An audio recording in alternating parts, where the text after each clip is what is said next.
Okay, so welcome. This is our sixth and I hope our final class on this. I think we should be able to finish the text today, our study of the Heart Sutra.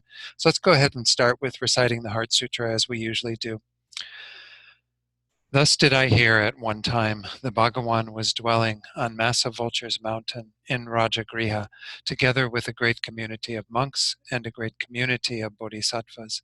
At that time, the Bhagawan was absorbed in the concentration on the categories of phenomena called profound perception. Also at that time, the Bodhisattva, Mahasattva, Arya Avalokiteshvara looked upon the very practice of the profound perfection of wisdom and beheld those five aggregates also as empty of inherent nature. Then, through the power of Buddha, the Venerable Shariputra said this to the Bodhisattva, Mahasattva, Arya Avalokiteshvara: how should any son of the lineage train who wishes to practice the activity of the profound perfection of wisdom? He said that, and the Bodhisattva, Mahasattva, Arya Avalokiteshvara said this to the Venerable Sharadvatiputra: Shariputra, any son of the lineage or daughter of the lineage who wishes to practice the activity of the profound perfection of wisdom should look upon it like this, correctly and repeatedly beholding those five aggregates also as empty of inherent nature. Form is empty, emptiness is form. Emptiness is not other than form.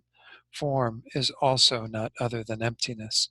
In the same way, feeling, discrimination, compositional factors, and consciousness are empty. Shariputra, likewise, all phenomena are emptiness, without characteristic, unproduced, unceased, stainless, not without stain, not deficient, not fulfilled.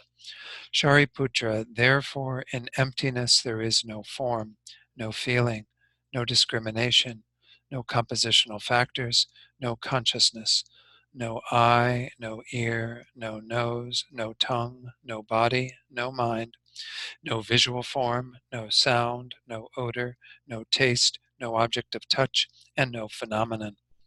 There is no I element, and so on, up to and including no mind element and no mental consciousness element.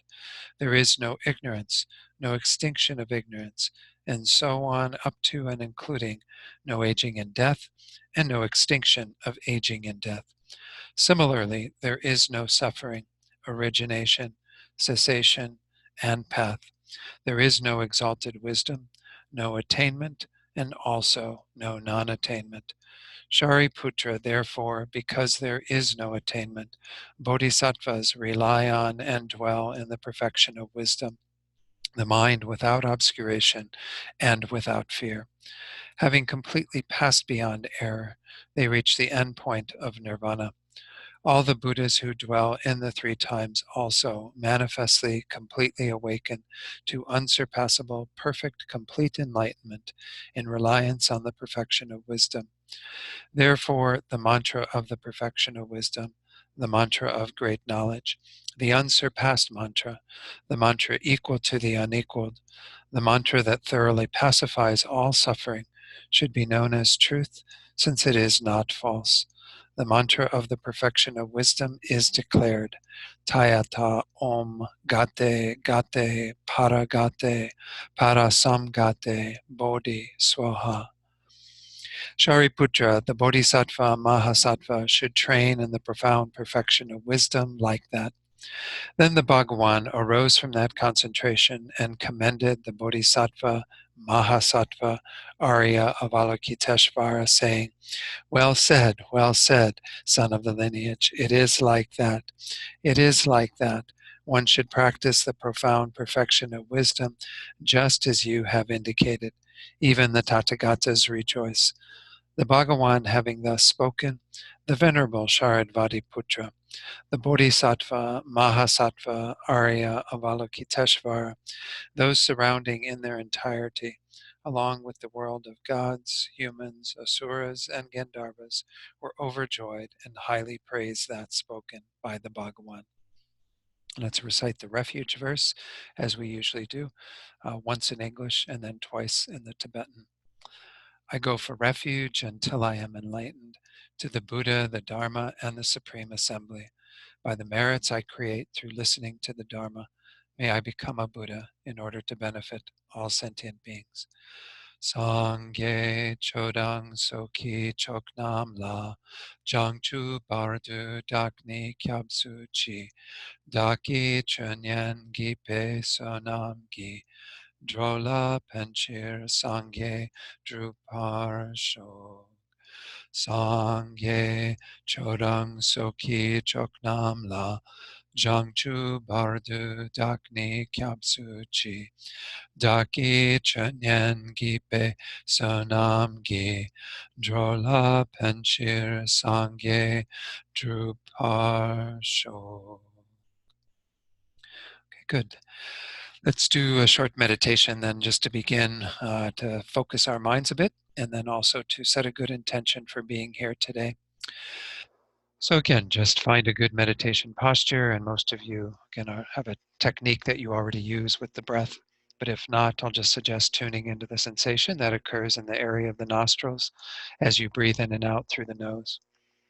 Just tuning into that sensation, or however you are working with the breath, the goal is to keep your mind there as best as you can, to stay present with the breath. But when the mind wanders, when we find that suddenly we're thinking about something else, or we get distracted by sounds or some other sensation, then we notice that, let go of it, and bring the mind back to the breath. So let's just do this for a few minutes in silence, and then I'll lead you in a short reflection to set motivation for today.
And now let's set our motivation for doing this class today. And as we've been seeing in this sutra, the Buddha has very kindly, through his immense compassion, his concern for the suffering of all beings, given us exactly the wisdom that we need to generate by giving us this sutra, the entire corpus of the Prajnaparamita, the Perfection of Wisdom Sutras, all the instructions that accompany those teachings on wisdom in terms of how to progress on the path, all of which is encompassed within this sutra, this shortest of the Prajnaparamita Sutras. So we can see that without this wisdom realizing emptiness, we might have strong intentions to move towards the goal of liberation and enlightenment, but we can't possibly accomplish that task This is because the fundamental problem we have is the fact that we are not seeing things correctly. We are not knowing things to exist in the way that they actually do. So the first level of motivation that we bring to these teachings is to want to generate that wisdom in your own mind, to use the remaining teachings that we have today to continue your exploration of this topic, to strengthen your own understanding of emptiness, so that you eventually can achieve that profound wisdom, that wisdom gone beyond. We don't want this wisdom solely for ourselves. When we unite it with a compassionate motivation, it can then become the cause for all sentient beings to achieve this wisdom. Because once we have dedicated ourselves to their welfare, generated the mind that is intent upon enlightenment, and achieved that goal through using this wisdom, we then can be of immense benefit to these beings, guiding each and every one of them to attaining that same state. So these teachings are not just for ourselves, not just for our own development of that wisdom, to free ourselves from our own suffering and attain enlightenment for ourselves. In fact, enlightenment cannot be attained unless it has the higher goal, the goal of attaining that state for the welfare of all beings. So think that you're here to do that today with this remaining class, with that strong intention to help all these sentient beings to be free from the errors that they are making in their own minds, what is keeping them bound up in a cycle of suffering, keeping them from being unenlightened. So you're going to study the Heart Sutra today so you can eventually help every one of those beings to overcome that ignorance, to achieve the state of complete enlightenment themselves.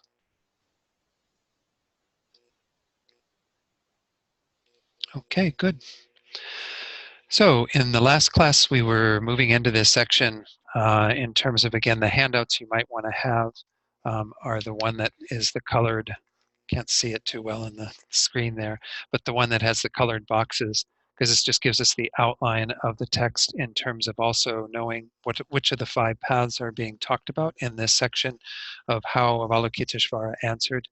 So again, Shariputra had posed this question about how the practice should be done, how one should engage in the perfection of wisdom. And now Avalokiteshvara is giving various answers. There's first kind of the summary answer, which simply says that they should look upon it like this, correctly and repeatedly beholding those 5 aggregates also as empty of inherent nature. That's the general instruction, a very brief instruction. Then there's a more detailed instruction that is for ordinary beings, and this goes up until the mantra is introduced, and that's for sharp faculty. So last time we finished off this section on terms of the first part for the paths of accumulation and preparation, understanding that, again, the full meaning of this form is empty, emptiness is form, and so on, this 4 profound truths, that this is just to help us to recognize that these 2 truths of the ultimate nature of things, which is their emptiness of inherent existence, and the conventional nature of things, how they appear based on causes and conditions, based on their parts, but in the end, dependent upon mere imputation, mere designation, that these 2 are inextricably bound up. We can never have one without the other. And we shouldn't look for one to exist without the other. They can be conceptually isolated by looking at different features, looking at a more conventional way that things exist in terms of understanding that they're merely designated, merely imputed, but then looking at, in a more ultimate way, what is their final mode of existence, which is that they lack any true existence, any independent existence, anything that is fabricated by our minds.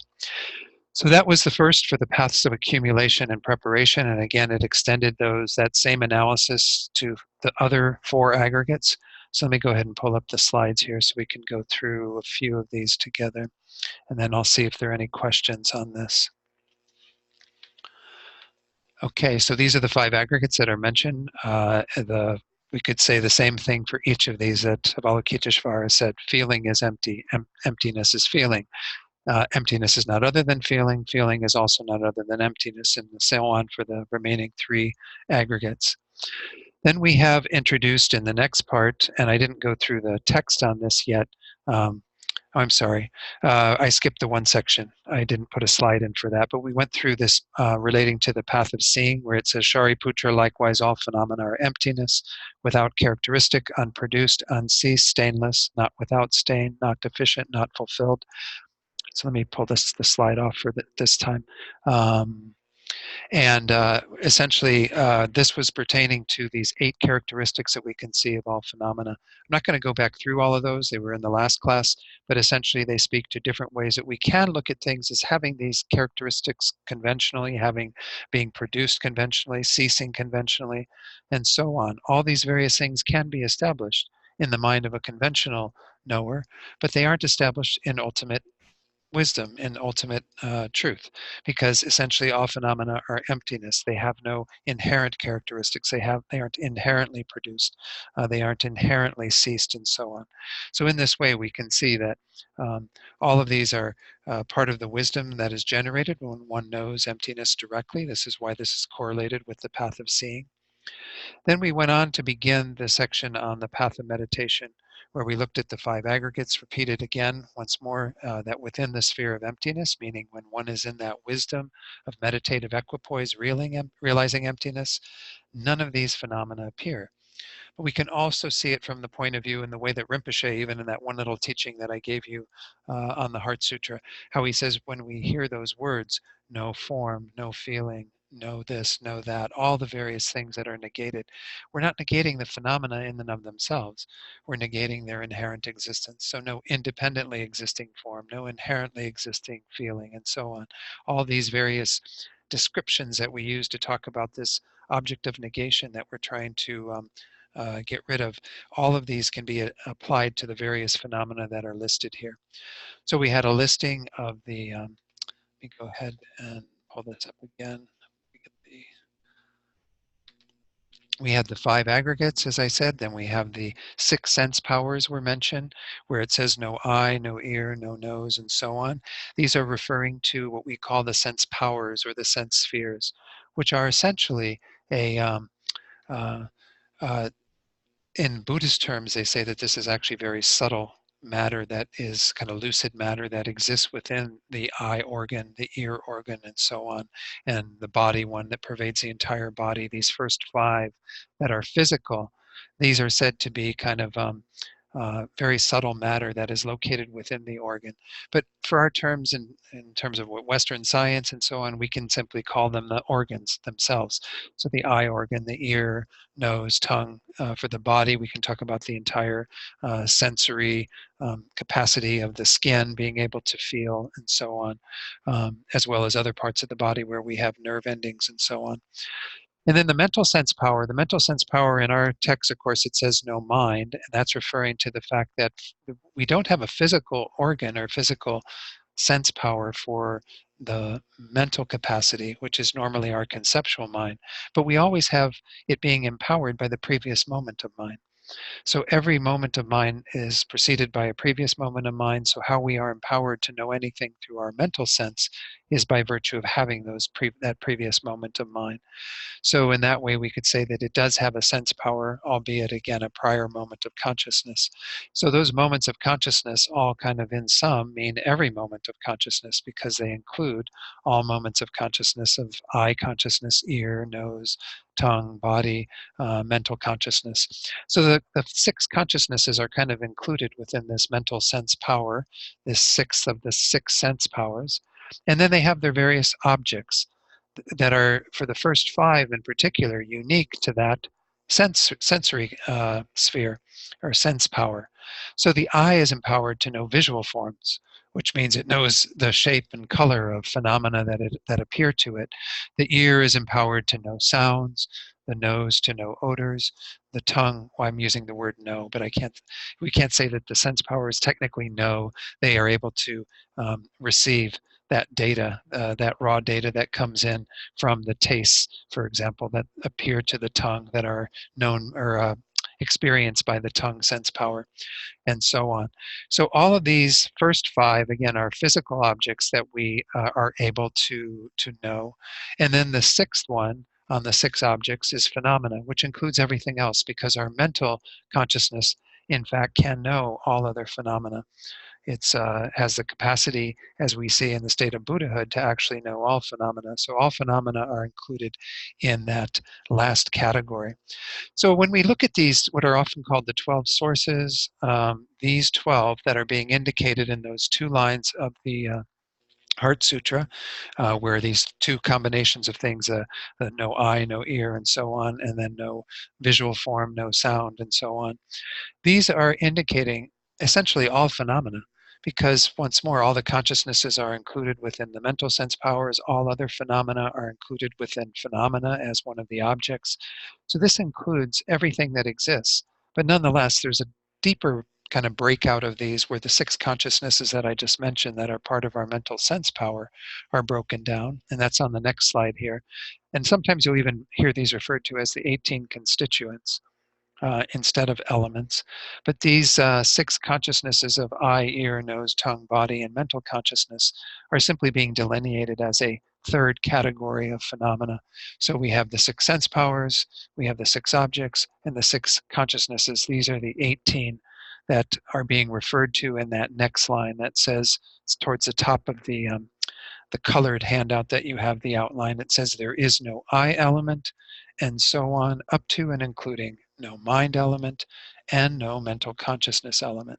So it was simply saying you have the I through the mind, which are the six sense powers, and then all the way up through the mental consciousness. So it's just abbreviating it. It could have said all these again, repeated them, and said there's no eye consciousness, ear consciousness, nose consciousness, and so on. But it simply abbreviated everything. So I think that's as far as we made it the last time. Yeah, let me stop the share for now. Are there any questions up to this point? I will go back to the commentary that we have by Tendar Larampa to talk about these again, but just before we um, go on, any questions up to this point?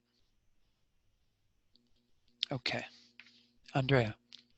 No, I got just a little confused. Why do we repeat the power back into the consciousness? Because they're the same, right? One is the negation. Um, so in the terms of the sutra, you're talking about the recitation that's in the sutra? No, what you were just explaining Oh, now, the six the sense 18. powers, the Yeah. 18.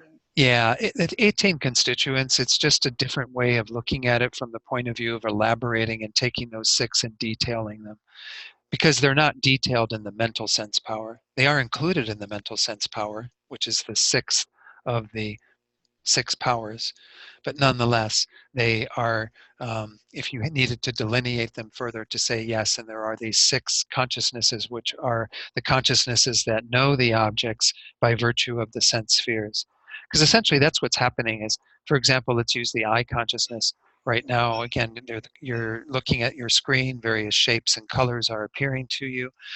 Those shapes and colors those are the object that would be in terms of the six objects, that would be visual form that is appearing to you. Then you would have your eye sense power, which is empowered to have those be received, that data to be I see. received. And then you have the consciousness that's generated on the basis of those. So it is a more detailed way of looking at it, but it actually gives a better description of what's actually going on. Because every time we have a consciousness that's being generated in relation to an object, there's always a sense power that is enabling that, and those three coming together. The consciousness empowered by the sense power to know a particular object. So when we talk about the mental consciousness, right now you're using your mental consciousness as well to kind of develop conceptions around what is being discussed. Your mental consciousness is empowered by virtue of the previous moment of consciousness, that's its sense power, to know the concepts that are appearing to it, which are the concepts I'm talking about that we're studying in the sutra. So whether you talk about a mental consciousness that is conceptual, or whether you talk about an eye consciousness that is more direct, then you have all three of those playing a role: an object, some sort of sense power that empowers it to know that object, and then the consciousness that is generated on the basis of that. So it's just Got a it. more detailed way. Okay. Yeah. Got it. Great. Thanks. Thank you for asking and for, yeah, clarifying that. So, okay. And can I, Yes. we will go to this diagram later. I don't know if it's just because obviously the I have some question on this. I don't know, the 4 smells, 8 sounds, 6 tastes. Yeah, all of those, I don't think I'm going to spend too much time on, Francesco, because if you study something like Abhidharma Kosha, which is a text we studied in the master's program, you go into all this great detail. It's a whole text about phenomenology. That chart is a little overkill for this class because it's giving you a lot more information. But essentially, we can take those 6 objects and we can divide many of them down into further things. You know, how many visual forms and sounds and so on. All these various things can be detailed, but it's a little overkill for what we're dealing with here. Um, yeah, the essential part of it is understanding that there are portions of these certainly that are included in the aggregates. And when we talk about not just the aggregates being your personal aggregates, your personal basis for a person, but the larger category of if we took all conditioned phenomena and put them into the category of the various aggregates, then we could call everything that is physical form, call everything that is pure just consciousness and so on. Anyway, we could divide it up that way. There are some phenomena that are not conditioned though. And this again is a little more off the topic, but nonetheless, emptiness itself is a non-conditioned phenomenon. It's a permanent phenomenon, meaning it's not produced through causes and conditions. I think I mentioned this previously, but anyway, the idea is that you still have to include that even though it doesn't change moment by moment, it is still empty of inherent existence. It doesn't have any kind of independent existence. So emptiness is a permanent phenomenon. Unconditioned space is a permanent phenomenon, and so on. But those are mentioned on the sheet as well, I think, in terms of those things that fall into that category. But so I don't know. I don't know if you do have additional questions as you're looking at this after the class, maybe you can write to me and I'm happy to try to help those out. But for this class, I think I'm going to leave that chart and all the details on it to the side. So, okay. Thank you. All right. Okay. All right, let's go ahead then and continue on. And for now, let's go back to the text just to make sure that we've sort of caught up a little bit with where we're at, because otherwise we're, I think, Andrea, you might have your microphone still on. Okay, that's all right, thanks. Okay, so in terms of the text, I think we were on page number 15 at the top. I had skipped over after that section on the 3 doors and the correlation of the 3 doors to those 8 characteristics that were relation to the path of seeing. I had skipped over this part that's at the very top of page 15. I'm also going to skip this next little paragraph because it's just talking about whether things are, some texts say one way and some say another way. I don't think that that's as relevant. I'm going to go right to that second full paragraph where it starts this section that we're in currently. It says, with regard to the second, the mode of meditation on the path of meditation. I'm not sure why it says second there. Anyway, it's just the mode of meditation on the path of meditation begins with the part that we just started, with if therefore in emptiness there is no form, no feeling, and so on, that we just talked about in terms of the slides that I showed you. So it says there, in both the commentary of Vimalamitra and the oral tradition of Atisha, it is explained in terms of the resulting translation. Therefore, at that time, in emptiness there is no form. In some commentaries, it is explained with the resultant translation, thus, emptiness is not form. There is not a great difference in meaning. So this kind of gets into this idea of whether we are talking about within that sphere of emptiness, realizing emptiness, the meditative equipoise that is in the mind of that bodhisattva that is realizing emptiness, whether any of these phenomena appear. Remember how I talked about how in that sphere of emptiness, of wisdom, that where one is realizing emptiness, it's like the object emptiness and the mind knowing it become merged, like water poured into water. So you don't have any of that distinction between a subjective mind and an object being known, because it's no longer being seen through the normal medium of a generic image, a general idea of what emptiness is. Right now, for all of us who have not achieved that realization of emptiness, we know emptiness through a thought about it. We generate some understanding of it through investigating it, through analyzing, and so on. And we get an idea of what emptiness is, and we keep using that idea. And as I mentioned prior to the path of seeing, you have generating a deeper and deeper understanding of emptiness, and this distinction between subject and object becomes less and less. But eventually you get to the path of seeing where they merge. And then the idea here is you continue doing that meditation on emptiness throughout the path of meditation to keep removing more and more of the obscurations. But within the sphere of that meditative equipoise knowing emptiness, none of these phenomena appear. That's one way of reading this entire section, is saying that within emptiness, within that understanding of emptiness at that level, no conventional phenomena appear. Nothing exists within the sphere of that knowledge of emptiness. Because for the bodhisattva, the Arya Bodhisattva, when they are in that meditation, only emptiness can appear. No conventional phenomena can appear yet because they have not yet achieved Buddhahood. They have not yet removed the obscurations to omniscience. When those are removed on the three pure grounds, at that point, one can have complete knowledge when one is a Buddha of both truths at the same time. They are seen not just in the terms of you look at one, you look at the other, they're known both simultaneously. And this is the mind of a Buddha, the special quality that the mind of a Buddha has. So that this little bit, as I understand it, is talking about the distinction between that idea with regard to reading this passage, that within that meditative equipoise on emptiness, none of these things appear. Or the second one, which is saying that there also can be a correlation to the fact that within an understanding of emptiness, none of these things can be posited as inherently existent. So in that way, we would kind of be implying, there'd be an implicit meaning when we say no form, no feeling, no discrimination, no compositional factors, and so on, that we mean no inherently existent, form, and no inherently existent consciousness, and so on, all the various things that we're negating. So in that way, there's really no difference in understanding, because within the sphere of emptiness, when the bodhisattva is meditating on emptiness and no other phenomena are appearing other than emptiness, that's negating that they have any kind of inherent existence. So they cannot appear inherently. Otherwise, they would withstand ultimate analysis. Because the idea is that what you're doing on your cushion is that you're going into meditative equipoise on emptiness with the understanding that you are trying to find if there is an ultimate nature to phenomena, and you are finding that they lack that ultimate nature. They only have this truth of emptiness. They don't have any inherent existence. They don't have any substantial existence. So in a way, they have the same meaning. Whether you talk about within the sphere of emptiness, realizing it, you don't find any of those phenomena, or those phenomena can be established within emptiness as having no inherent existence. It's the same thing that I think this is the essence of what's being talked about in our commentary.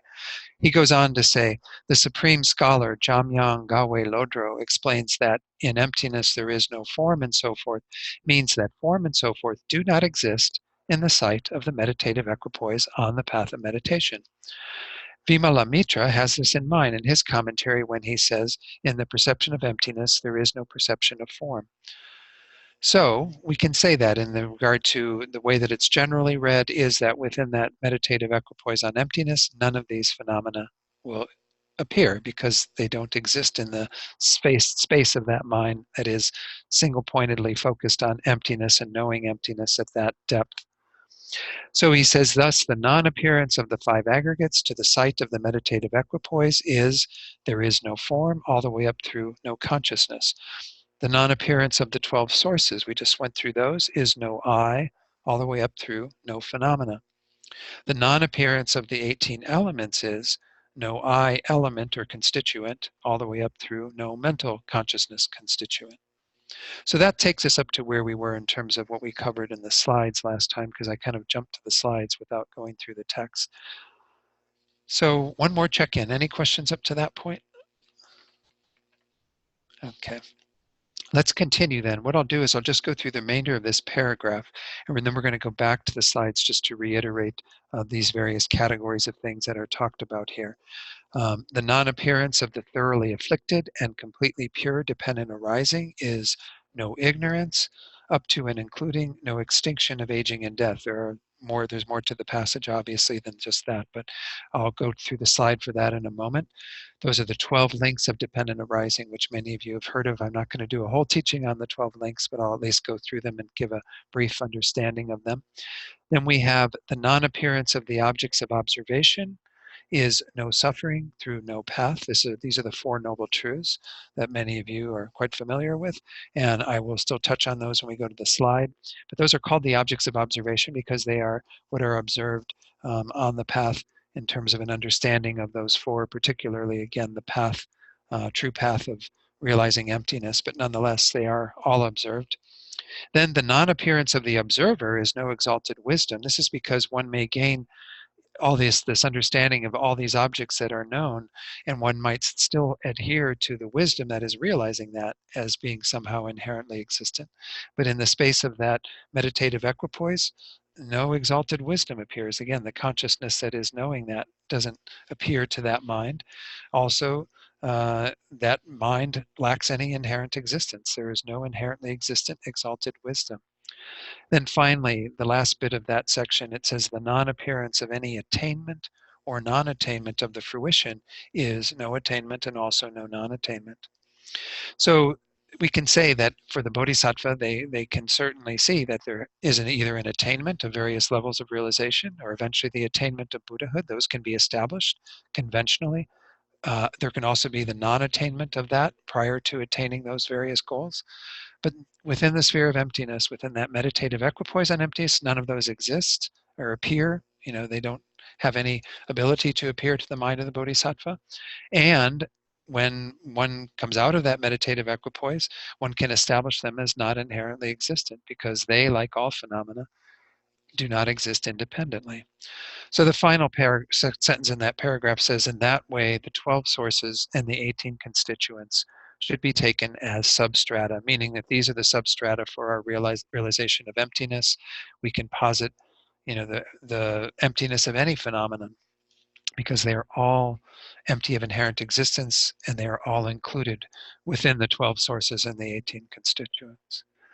Let me go through the slides to go through the 12 links of dependent arising. Again, it's rather a detailed study to go into these because there's a lot of different things that are involved in explaining them. For example, how they play out in terms of individual lifetimes and so on. But the very first link is the link of ignorance. So every time that we have a moment of ignorance, and by virtue of that, create an action, which is the second link, that action or karma gets imprinted on our consciousness. Now, it could be a virtuous action, it could be a non-virtuous action, but if it's together with ignorance, that imprint on our consciousness, the third link, stays there until it gives rise to a result. In the meantime, in either this life or in a future life, we have our own aggregates, the name and form, which is number 4. Excuse me. Name referring to the 4 mental aggregates and form to the physical aggregate. And on the basis of that, when that develops, eventually we have the 6 sense sources. In the womb, of course, these develop in different stages. There is first the mental sense power, and then there would be the body sense power generated shortly after that or possibly at the same time. And then you go on to develop your eye sense power and so on while you're in the womb. Eventually those come into contact with various stimuli, the objects that they are respectively knowing. Feelings arise, that's the 7th link, meaning that you have either a neutral, a pleasant, or an unpleasant feeling. Generally, the pleasant and the unpleasant feelings are the ones that cause us to have most of our difficulties because we go on to have strong craving, the 8th link, desiring not to be separated from the pleasant feelings and to be separated from the unpleasant ones. And then that eventually heightens and becomes grasping, where we are like having an even stronger mind, particularly towards the time of death, that grasps at existence even, that wants us to continue to be embodied while we are going out of this life. That will ripen then, that number 9 ripens the compositional action that was placed on the consciousness back in the 3rd link. That kind of fully developed karmic seed brings forth number 10, which is called existence, but it doesn't mean the actual state of rebirth. It means the fully ripened karma that now can give shape to our next existence, having passed out of that life where all this heightened grasping was developed. So on the basis of that, we then go on to be conceived and born. That would be number 11. Although it says birth, it's technically more conception in the human existence. And then In number 12, from the moment after conception going forward, there is aging, and then eventually that being dies. So these 12 links, again, are kind of weird because they overlap. And so you have different lifetimes that could be involved. The way I explained it was in regard to the first three, at least the third one where the consciousness gets the imprint of that action could be in the same life or it could be in a prior life. And then you have the existence from links number 4 through 9 that are within a particular life, like our life right now. And then at the end of this life, all of that grasping that happens ripens a particular karmic seed.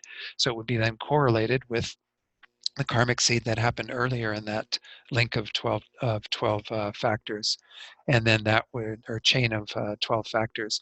And so then we would have the existence taking root and bringing forth our next rebirth, and we would have another existence on the basis of that. So again, I just abbreviated some of the explanations of these, but it's worth examining them in more detail. They're a powerful tool to get us to understand all the various factors that are involved in creating our existence. Now, when we look at them in the way the Buddha is talking about, or Avalokiteshvara is talking about in the Heart Sutra, he says there is no ignorance up to, or through aging and death, and no extinction of ignorance through the extinction of aging and death, or something along those lines. Let me see if I can get it in front of me here. It'll be better if I recite the actual words. No ignorance, no extinction of ignorance, so on up to and including no aging and death, and no extinction of aging and death. So if we talk about them in terms of ignorance all the way through aging and death, that's kind of the way we normally look at them in terms of understanding the afflicted, the thoroughly afflicted process by which we are continuing to take rebirth. Those various factors that I mentioned that all play a role and are continuing to go from life to life. So we can say that the thoroughly afflicted, which is from ignorance all the way through aging and death, those don't exist in the mind of the meditative equipoise on emptiness that the bodhisattva is experiencing, nor do they have any inherent existence. They are causal factors that simply are giving rise on the basis of their power to do that conventionally. They don't have any ultimate existence. Then, when we look at the no extinction of ignorance through no extinction of aging and death, that side of it, that's the thoroughly pure, meaning that if we are able to get rid of aging and death, and by virtue of that, we would get rid of ignorance, we get rid of compositional action, and so on. All these various factors will be extinct on the basis of any one of them essentially being completely gotten rid of. But the root, of course, is ignorance. So where it really starts in terms of, an actual practice of the 12 links is to recognize that it's through our ignorance that adheres to things as inherently existent that we then create actions that are going to give us cause to be reborn in samsara, and those get imprinted on our consciousness and so on. All this whole process keeps taking place again and again and again. So we can have an extinction of aging and death by having an extinction of birth. We can have an extinction of birth by having an extinction of existence, and so on, all the way through to where we get back to you will have an extinction of compositional actions by having an extinction of ignorance, and that's where it ends. When we get rid of ignorance, then all of these are gone. You won't have a full extinction of any one of them without the extinction of the others, in a sense. And you still continue to take rebirth through samsara, or in samsara through this process, until you have removed that ignorance completely. So then let's go to the last little slide here on the Four Noble Truths.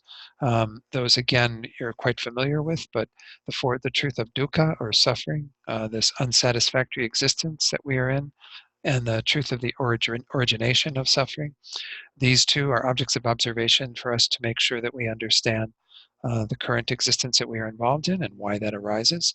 And then the last two, the truth of the cessation of dukkha and so on, the truth of the path that leads to the cessation of dukkha, number 4, these two are what we need to observe in terms of attaining nirvana, in terms of being able to be free of this continued existence.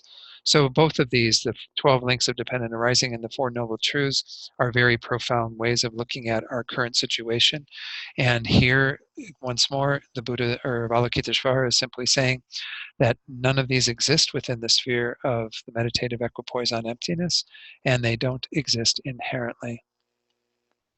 All right. So any questions on those? I realize I ran through the 12 links pretty quickly and may have been a little confusing in terms of how they work. But they are there's a couple of books that go into them. Actually, the book by Geshe Sonam Rinchen called How Karma Works goes into the 12 links. It's another one by the same author of the Heart Sutra text that I've been referring to occasionally. So you might look at that one. Also in any of the Lam Rim texts, like Pabonka Rinpoche's text, or His Holiness's book, The Meaning of Life. This goes into the 12 links as well. No questions? It's obviously easier to imagine, to be at the first step of emptiness on the material world, let's say. It's much, at least for me, more difficult to be at the beginning of understanding of emptiness on the mental sense. Yeah. The physical, it's much more easier to grasp, or to begin meditating and to begin the studying of emptiness of physical form, and it's much more difficult for me to imagine or to begin meditating, or the fact that emptiness of consciousness, of no attainment, no non-attainment of the Four Noble Truth, no suffering. This is really a little out there for me. I understand, Francesco. I think that that's why, again, that he started off by saying no form, is because there is such a strong adherence to the physical world, and we can look at it and analyze it in maybe an easier way when it comes to analyzing mind and analyzing non-physical phenomena. I think it is much harder. So I would just encourage you to stick with what works for you. But the test always is if we can get to a place where we feel like we're understanding emptiness with regard to a physical object, a book or whatever it is, well then take that same understanding and try to apply it to the self, or to suffering, or to consciousness, and see if you kind of can come to the same conclusion, because it's essentially the same object of negation regardless of what object we're working with. But yeah, I can understand how that can be the case. That's why, again, the Buddha taught many different modes of analyzing. And sometimes, yeah, we just have to stay with what works for us, but eventually be able to apply it to other things. So I reserve this for the next few lives. okay, as long as it takes. Good. I wanted, sorry. Yes, Andrew. I wanted to double check on a book. I think I emailed you that you have referred to download from the FTMP. Is it this one, How Karma Works? No, all of these are paid books that I've been mentioning. I think the one that I mentioned that was a free download was from the Happy Monks publication. That was these monks, Venerable Fedor, who have written a bunch of free books. I think I had that with Maria sent out my email that was for class 3. I think that was the one that had there. Yeah, check that. But I'm not sure if does anyone else remember anything that I said about an FPMT There was download? There was one of the FTMP, and I had it, and I did something wrong. I didn't download. It's okay. So I'm not sure. I don't remember anything at FPMT per se, but yeah. And one quick question again. To me, I conceptually think I understand the emptiness from like a chemistry and an atomic point of view. Like I know that my dog sitting here is made of parts that are in, eons. Right. The issue that I have a hard time is when somebody's looking at me and screaming at me. I was like, is this scream empty? Yeah. In traffic, like I was like, okay, this is happening, but it's not, it's empty. What do you do about it? You look at the person and be like, you're empty, go away. Yeah. Well, again, the emptiness isn't going to cause the person to go away, or realization of emptiness isn't going to cause the person to go away. It's only going to help us to not trigger our own stuff, because once more, the idea is that we do have these patterns that we get involved in terms of what is pleasant and what is unpleasant in particular. There's the neutral feelings as well, but they're not as central. And so in your case, you're talking about the unpleasant. You have somebody who's yelling at you. The initial response is to get angry at them, but that behind that anger is this strong sense of I that you're adhering to. So what causes the anger response to be there is because you have this target that is being hit by these words, that is being thinking these words are real. It is solidifying them. It's solidifying the sense of I that we're defending in the face of that. And then all of our angry speech comes out because we're prompted by that strong sense of I to defend ourselves in that way. So if we go back to, if this person's going to keep doing what they're doing, we have to find a more skillful way to work with them. That's part of it. But the main reason for using emptiness as a part of the um, undoing of this is to get rid of the target, to be able to say, this I doesn't exist. When we don't have that I that we're strongly adhering to, what exists is, as we've been saying, merely imputed, merely designated. I've shared this before, but it's worth saying again. Lama Zopa says it's almost as if the I doesn't exist. You kind of have to go that far to get this very thin sliver of existence, which is simply a name, nominal existence. This collection of stuff is not a real I in any way, shape, or form. What we mean by our sense of reality is to be negated. What is there is a mere designation, a mere label on the basis of this collection of stuff. So if we, and this will be over time that we develop a deeper understanding of emptiness and we can dismantle that target so we don't feel like it's so strong and so sensitive. That's why I mentioned previously that usually we have to work with things that help us to dismantle the anger that is a little closer to what's going on, where we can start reframing how we're seeing that person, that we see them as an object of compassion, for example, because we see that they're under the control of their own delusions and their own crazy mind and their own ignorance. So there's different techniques, and I may have mentioned that I would send you this, and I can certainly send it on to the whole group, a little meditation that is from the FPMT for how to work with various delusions, some of the things, the antidotes that are given. So I'll send that to Maria with this class. But it's a little meditation that was put together that can help you to identify some of the other more immediate antidotes, what we often call the temporal antidotes. And then eventually the ultimate antidote is to understand emptiness so that we aren't setting up the target at all. We're simply, you know, able to be with all of that without any of the emotional baggage. And we're probably going to be better skilled at that point then to respond more effectively to that person, to maybe say something that will be better received, that will maybe help diffuse the situation. But nonetheless, the most important thing is to keep our own minds from reacting. Okay. Any other final comments before we return to the text? Okay. So let's go ahead and go back to the commentary at this point. We're on page 15 now then, and I just finished this kind of second full paragraph, this rather large one that's in the middle of the page. I'm going to skip again because this next part starts going into all these various assertions of the self.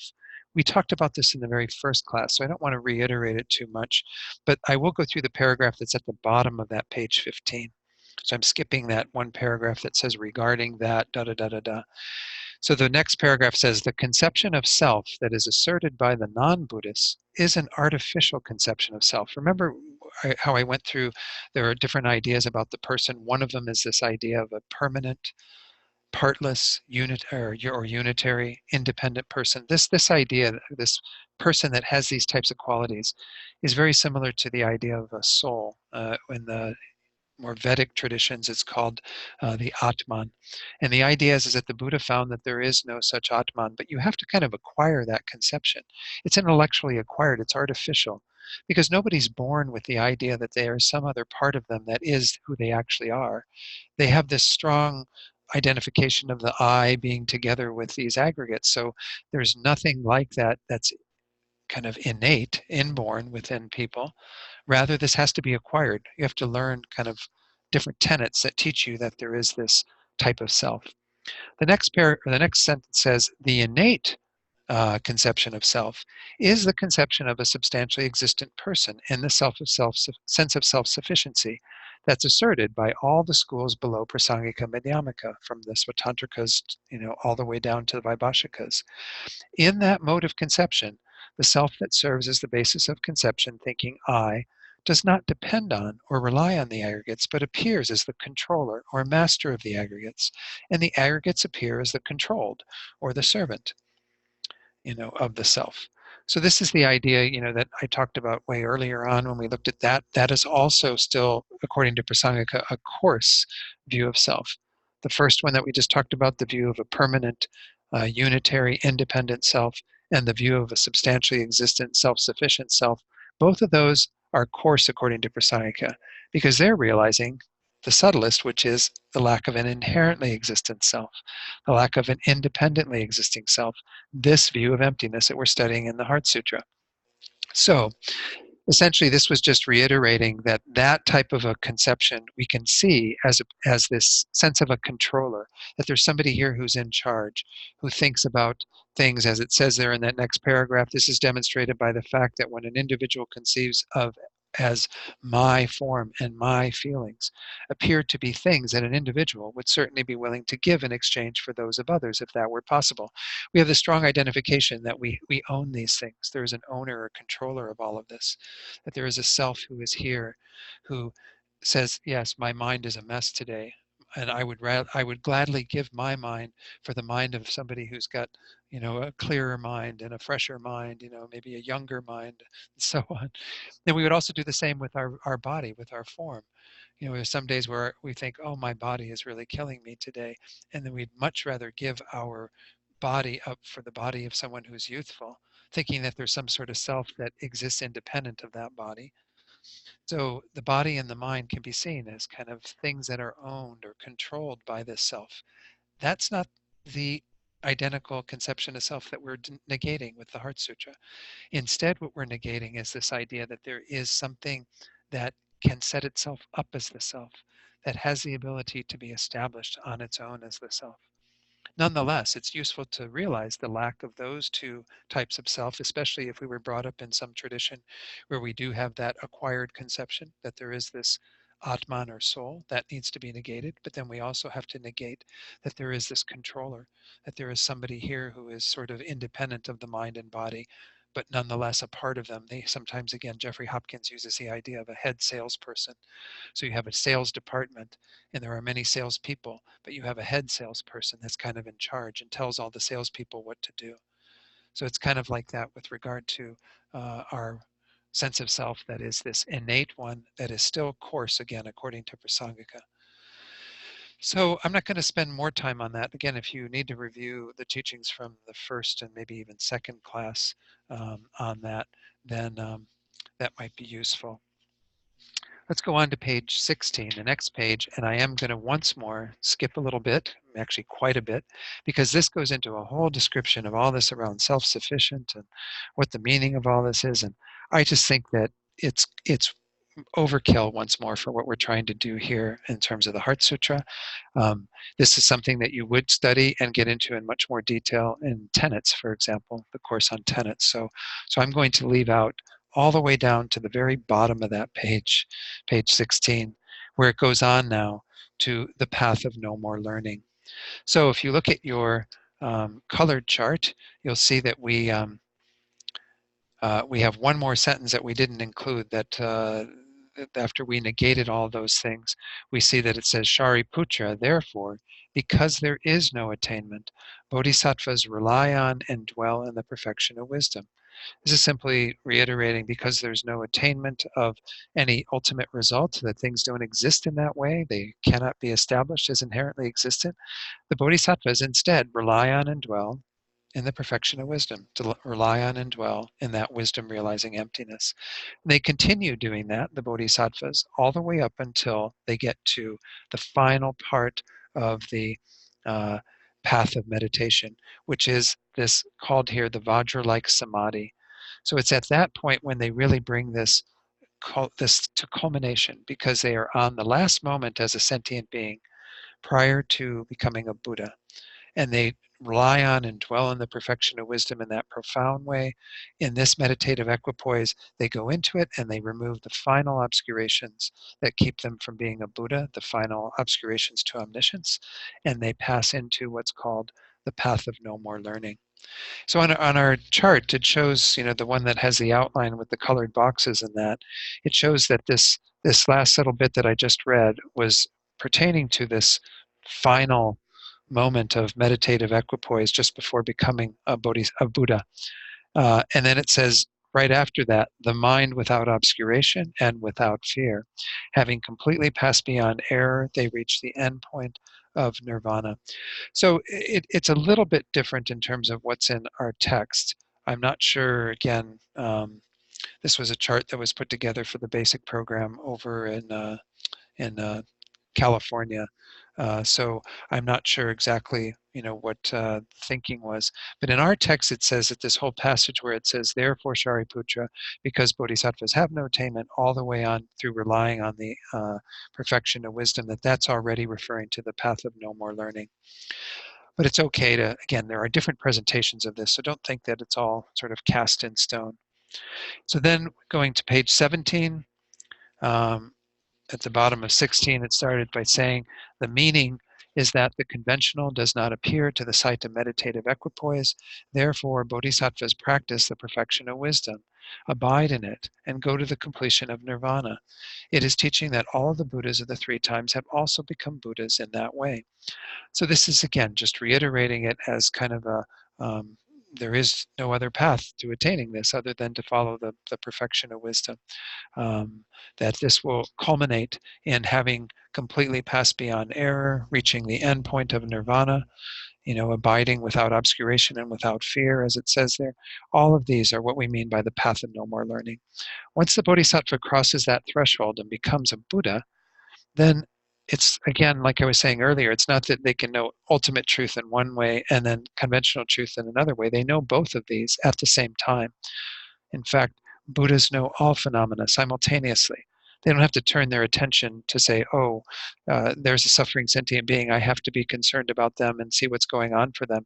They have that immediate knowledge of everything that is going on, all the karma that all the various beings that are experiencing it, what's going on for them, what will be most beneficial for them. And moreover, because they have that compassionate wish to benefit them, they will manifest in whatever way is necessary to do that. So those, again, are the various ways that Buddhas manifest in form bodies, but the wisdom body, this dharmakaya, this essence of their mind, is what we're talking about developing here. Together with that compassion, it becomes the cause for the various physical forms that Buddhas manifest to help others. But essentially, in terms of that wisdom, they've achieved that state. On the path of no more learning, the bodhisattva isn't there, it's a Buddha at this point. Was only a bodhisattva up until that final moment, and then now is a Buddha. So then we get to the final precept for practice on this section. This is again on your colored chart. It's the last little bit that says, all the Buddhas who dwell in the three times also manifestly, completely awaken to unsurpassable, perfect, complete enlightenment in reliance on the perfection of wisdom. But once more, just reiterating that instruction, that this is, as was said in our commentary, that this is, all of the teaching that all the Buddhas of the three times have also become Buddhas in that way. As I said, there's no other path that leads to that. So everything we've had in the green box up to this point is kind of for ordinary beings, from where it says form is empty, emptiness is form on the first side, all the way to where we get to the passage I just read, that they attain perfect, complete enlightenment and reliance on the perfection of wisdom. So any questions up to this point in terms of that section of the sutra? All right, let's go on then to this last part. This is the mantra, and this is actually said to be for sharp faculty practitioners. It's said that those who are not as sharp in their mental faculty, that they need the more detailed instruction of how these various phenomena can be realized as empty of inherent existence. But those who are extremely sharp, maybe through their force of their practice of the perfection of wisdom in prior lives and so on, that they can just receive a mantra. A mantra as short as the mantra we have here for Prajnaparamita, and by virtue of the mantra, come to realize emptiness. So again, don't beat yourself up if you don't feel like that's the case for you. It does take a lot of practice, I think, in prior lives, to be able to accomplish that type of realization. So if we go to our text, it says here, everything up to this point, this is towards the top of page 17, is for disciples of dull faculties. The instructions for those of sharp faculties are, therefore, the mantra of the perfection of wisdom all the way through should train in the perfection of wisdom like that, in that way. So he then goes on to say, Vimala Mitra's commentary says it is a secret mantra because of being a consciousness and because of being a protector. As he says, the original term mantra means mind and protector. Due to this, all 5 paths also have the meaning of consciousness and protector. So we're going to go through these in terms of the slides, but we can look at the description of this first in terms of 2 ways. One is to kind of understand what is being said about this mantra, this mind protection. This is literally what mantra means, is protect the mind, to be able to do the ultimate protection of the mind by virtue of realizing emptiness. The mind is completely protected, as we were just talking about. You wouldn't be able to generate any kind of deluded states of mind because there's no basis for it. There's no ignorance that's causing that. But essentially, these different qualities that we're assigning to the perfection of wisdom can all be talked about in terms of having their own meaning and then being correlated to the 5 paths. So let's put this on the first, there's the statements about the mantra, which in our text it starts by saying, therefore, the mantra of the perfection of wisdom, which, as we just said, this is what His Holiness repeats on this. He says, the perfection of wisdom itself, prajnaparamita, is here referred to as a mantra. The etymological meaning of mantra is to protect the mind. Thus, through attaining the perfection of wisdom, one's mind will be completely protected against erroneous beliefs, against the mental afflictions that arise from such beliefs, and against the suffering produced by the mental afflictions. So the very first line saying that the mantra of the perfection of wisdom, he's first of all calling it a mantra, is saying that it is equivalent because it is the ultimate mind protection. It is the way that we are able to protect the mind fully. The second of the qualifications is that it's the mantra of great knowledge. So the perfection of wisdom, His Holiness says, is called the mantra of great knowledge because thoroughly understanding its meaning eliminates the 3 poisons of craving, hatred, and delusion. Meaning that there is no greater knowledge that can be generated because the understanding of this perfection of wisdom, this mantra, this mind protection, will definitely overcome, all the delusions that are built on ignorance by overcoming that fundamental ignorance itself. It is called the unsurpassed or unexcelled was the term that was used in His Holiness's book. It's called unsurpassed or unexcelled because there is no greater method than the perfection of wisdom for saving one from the extremes of psychic existence and the isolated peace of individual nirvana. So recall that for the bodhisattva, you want to be saved from both extremes. Most beings that are intent on their own liberation only are concerned about cyclic existence. They want to be removed from that. And the bodhisattva does too, but the bodhisattva doesn't want to fall to the extreme of individual peace, individual nirvana. Remember how we talked about that last week? That was one of the extremes that the bodhisattva wants to avoid. And of course, we do that by generating bodhicitta, by generating the compassion that wants to stay engaged in the world so that you attain the state of non-abiding nirvana. And by virtue of that, you can continue to be involved with other beings rather than abiding in some sort of solitary peace. But here the idea is that this mantra, therefore, is unexcelled or unsurpassed because it's the greatest method for being able to be saved from those 2 extremes, for being able to attain the state of Buddhahood, which is the true middle way between those 2 extremes, the ability to be of benefit to others while having removed all of one's own suffering and delusions. So that was the third one. The fourth one is the mantra equal to the unequaled, and it's called that, His Holiness says, because the Buddha's enlightened state is unequaled. There is no one who comes close to equaling it other than other Buddhas. Buddhas have attained the apex of mental evolution, if you will. There's nothing that can go beyond them. And through the deepest realization of this mantra, one attains a state equal to that. So by our own realization of that, we can become equal to the unequaled. We can eventually attain that same state of Buddhahood. But this is His Holiness's commentary on that. Then the fifth one. Finally, the perfection of wisdom is known as the mantra that quells or thoroughly pacifies all suffering. Why? Because it quells manifest sufferings and also removes the propensities for future suffering. This is the way that it gets rid of all suffering once more, by being rid of the ignorance that is causing all of our suffering, because it causes our delusions, causes us to engage in negative karma, causes us to engage in even positive karma, but nonetheless all those simply giving rise to continued existence in samsara. All of that can be quelled, can be pacified by virtue of this mantra. So that's kind of the description of the various aspects of it. There's the 5 aspects, and then there's the final concluding line, which says, should be known as truth, since it is not false. So the perfection of wisdom, His Holiness says, is the ultimate truth, the final truth that we find. Thus the statement, it is true, which was what we have here, is should be known as truth. In the realm of the ultimate truth, there is no disparity, as there is in conventional reality, between appearance and reality. And thus this manifest truth is not deceptive. It's not false.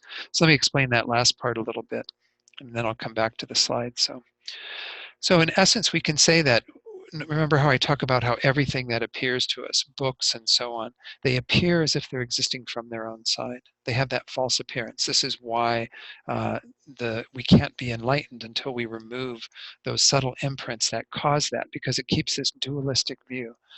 Objects that seem to be self-established and a consciousness knowing them. That duality becomes non-existent upon attaining Buddhahood. But when we are in the meditative equipoise on emptiness, we have an experience of that non-duality. Because as I was saying earlier, the mind realizing emptiness and the emptiness itself merge like water into water. So there is no longer any kind of false appearance of dualism. There's no false appearance of things existing inherently, because to the mind realizing emptiness, emptiness itself appears in the way it exists, which is lacking any inherent existence. Emptiness is non-deceptive. It is not false based on that realization.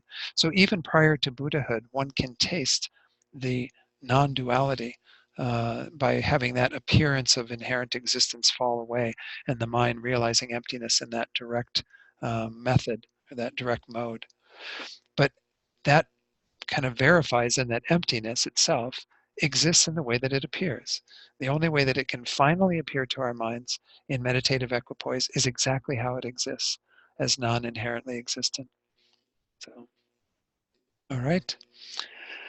So any questions about that explanation of this first part, where it talks about the 5 sort of descriptors, statements about the perfection of wisdom in the mantra?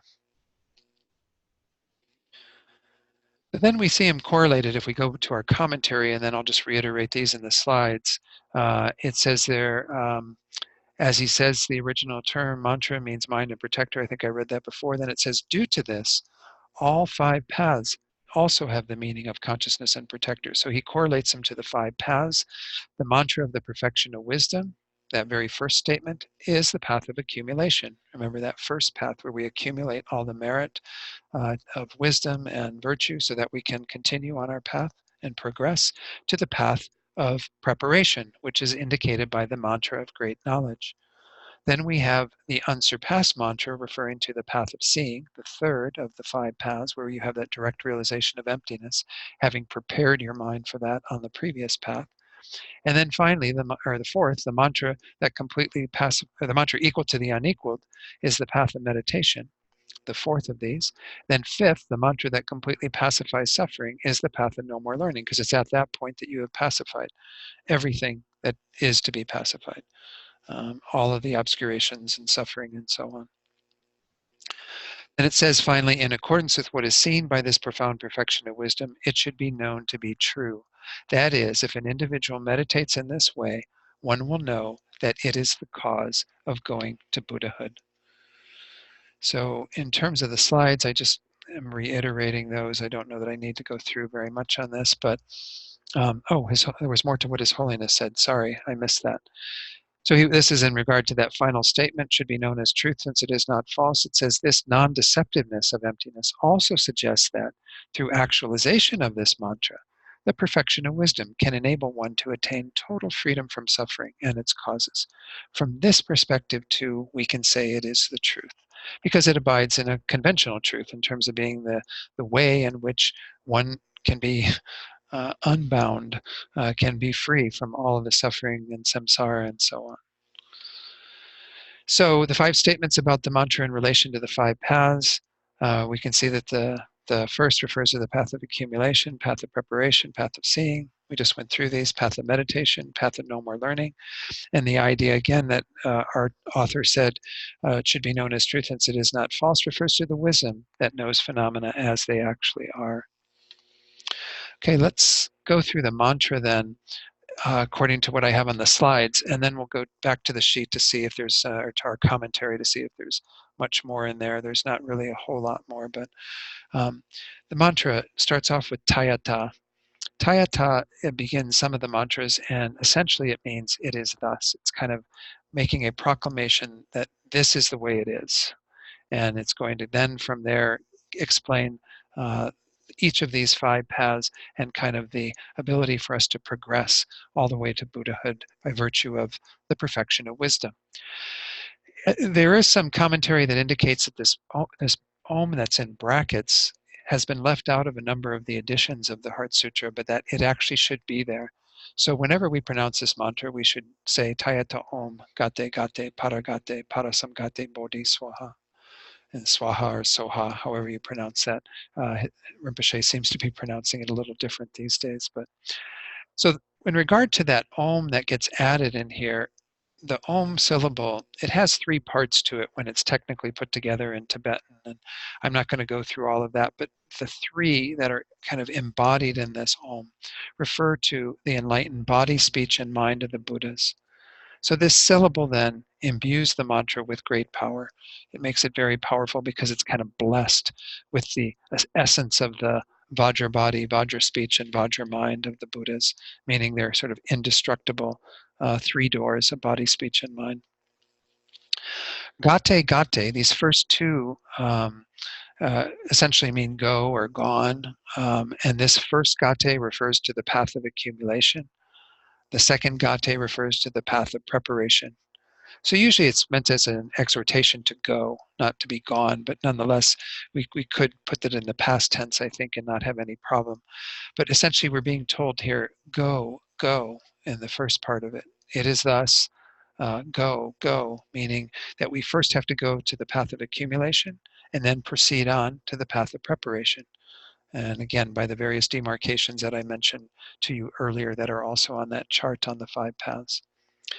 Then paragate means go beyond or to the other side. And this refers to the path of seeing because we're on one side in terms of our knowledge before the path of seeing. We go to the other side in terms of our knowledge once we've had that direct realization of emptiness. Parasamgate, sam means perfectly or completely, thoroughly. This means to go completely or perfectly beyond, and this refers to the path of meditation.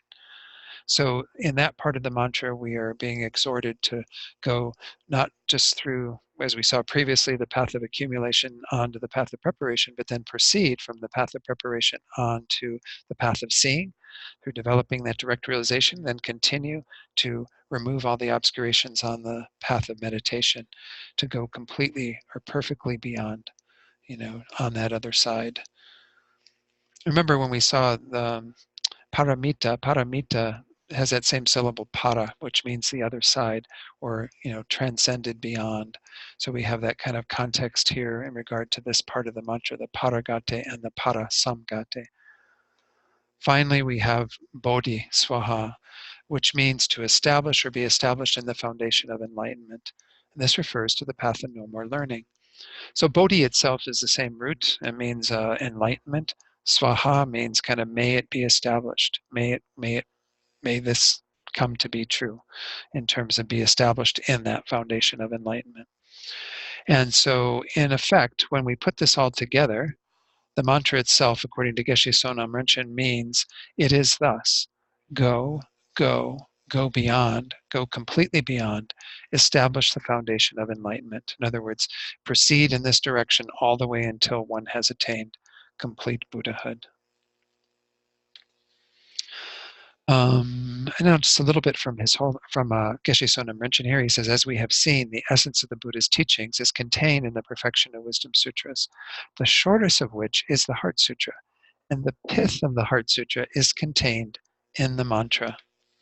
So we can say the mantra sums up the 84,000 different teachings of the Buddha, and if we practice this mantra, we are practicing the quintessence of all these different teachings, and will experience the benefits of doing so. Okay. So let's go to the text and see what it says about the mantra in this last little bit. Not going to be a whole lot more. Tayata, and this is on page 17, means it is so, or it is thus. That is, it is so that samsara and nirvana are of one taste and being without true existence. This is a little additional meaning here. We can see that this is simply saying that this is how it is established. Things are established as lacking inherent existence. There is nothing more than that reality. They're all of that one taste. Gate gate, meaning go, go. The former is the path of accumulation. The latter is to the path of preparation. Paragate means go to the path of seeing. Parasamgate means go to the path of meditation. Bodhi swaha means be founded in enlightenment. That is, attain the path of no more learning. This correlation with the five paths appears in Mahajana's commentary and is not clear in the other Indian commentaries. Tibetan lamas uphold this, but it is clear that there are other ways of asserting the meaning of the mantra. Then Om and Swaha bless the mantra with power. So not just the Om, but even the Swaha at the end, kind of be founded in this, whatever, that this is kind of the final statement in regard to the power of the mantra. And then he says the absence of Om here is incorrect. If you do have a version where Om is missing, because it says in this text written by Nagarjuna, if you are tired, recite the mantra of truth, adding Tayata and Om. So some scholars say that this mantra is not included in the tantras, thinking that it is placed in the sutra system. Basically, but because of the sadhanas of Nagarjuna and Darikapa are clearly in the mantra system, there must be a context for including this mantra in the tantras. However, Kedrupje, who's Lama Tsongkhapa's one of his heart disciples, said that the sadhanas of Nagarjuna and Darikapa are spurious, and some scholars say that they are authentic. So also there's a commentary on the Heart Sutra and the mantra system by Sri Simha. Therefore, it seems difficult to analyze. So this is just explained because mantra was introduced. Well, is this part of the mantra vehicle then? Is this part of the Vajrayana teachings? And technically, no, it is a sutra, but it doesn't mean it's not without its correlations in terms of Tantra. And Tantra is here somewhat implicitly, because anytime you're talking about achieving Buddhahood in the Sutra tradition, you're also implying that one must eventually use the methodologies taught in Tantra to accomplish that goal. So that's it in terms of how Avalokiteshvara answered or everything that I wanted to cover on this. Any comments or questions? Let's go through the last little bit then. We think we can finish this up with the time we have left because there's not really too much more to talk about. This third section, how that was admired by the teacher, meaning by the Buddha. Remember the Buddha at the very beginning, we saw that he was in meditative concentration on called profound appearance. In other words, he was in a meditative equipoise on emptiness. But recall what I just said, that the Buddha can be in meditative equipoise on emptiness and have awareness of conventional phenomena because they have an omniscient mind. Those two aren't what you don't have to just look at one and then look at the other like we do when we're doing our sort of linear thinking. A Buddha's mind is vast and expansive. It knows all phenomena. So while the Buddha is in meditative equipoise on emptiness, he's also completely attentive to the conversation that's been going on between Shariputra and Avalokiteshvara and everything that's been said. So he, kind of awakes from his concentration or comes forward from his concentration and says some wonderful words. And of course, he's not really arising from that concentration because he's still in that concentration. He's always in that concentration. And as we saw from the sutra, it then said he commended the Bodhisattva, Mahasattva, Arya Avalokiteshvara, saying, well said, and so on. So let's look at what it says in our commentary on page 17 at the bottom. The third section is the way the teacher admired Avalokiteshvara's teaching. That is, where it says, then the transcendent victor rose from that samadhi all the way through, praise the words of the Tathagata, the very end of the sutra. The meaning is easy to understand for the most part. His saying, well done twice, is words of sincerity, not of number. It's not just like he's repeating himself for no good reason. He's saying it because he's emphasizing that it is extreme. It's well said. It's extremely well said. It's you can't say it any better than the way Avalokiteshvara has said it in essence. So when he says well said, that's the meaning. It is like that, or it is just so, it is like that, means Avalokiteshvara, your explanation is just like the mode of being of all phenomena. In other words, how you have articulated emptiness clearly shows how phenomena actually exist.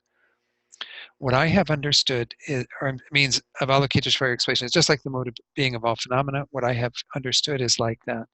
The words, the transcendent victor said this, and having said this, in the prologue and at the end of the text, are words added with the permission of the Buddha. Remember, we talked about 3 different ways that the Buddha's words could be disseminated. One is by the permission of the Buddha, and we had that at the very beginning when it said, thus at one time have I heard the Bhagawan was staying on Vulture's Peak, and so on, all this.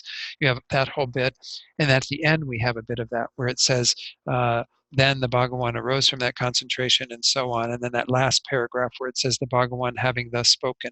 All of that falls into this category. The Buddha is giving permission to Ananda, if Ananda was indeed the writer of the sutra, the scribe of the sutra, or Vajrapani, which is again a possibility, but whoever that was, giving them permission to write that.